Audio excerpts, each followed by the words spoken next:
like to unearth the lost psychedelic records, the lost hard rock records, the lost country records, the ballads, and the disco records. The thing about the late 70s, I didn't like disco that much because all I heard on the radio as far as disco was concerned was Donna Summer and the Bee Gees. And I just got tired of it. Tramp's Disco Inferno is a great record, but it was overplayed. I remember going up to a college professor one time and said, "Man, I wish it was the 60s again. Disco, this is not cutting it. This is not the 60s, man. We need to get back to the 60s." But here's the thing.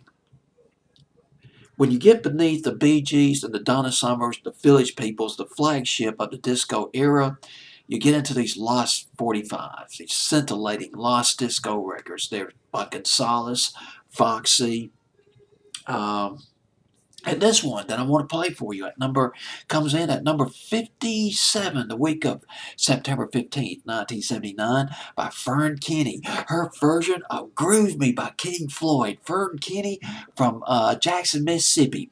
She started out in the 60s. She formed a group. She was in a group with Dorothy Moore called the Poppies. And they had a R&B hit, a minor pop hit in 1966 called Lullaby of Love. And they broke up. But by the early 70s, Fern Kinney became a backup session singer. She sang on the original version of Groove Me by King Floyd back in 1971. 5 years later, she also sang with a former Poppy's bandmate, Dorothy Moore, on Misty Blue. That was in 1976. By 1979, Fern Kinney had settled down as a housewife, but she wanted to make a comeback. She went back into the music business.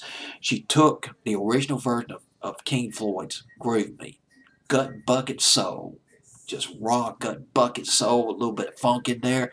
She transformed it into a slick disco record, and was a huge hit on the dance charts. Went to number one on dance, I believe, according to my notes here. It might have been number seven.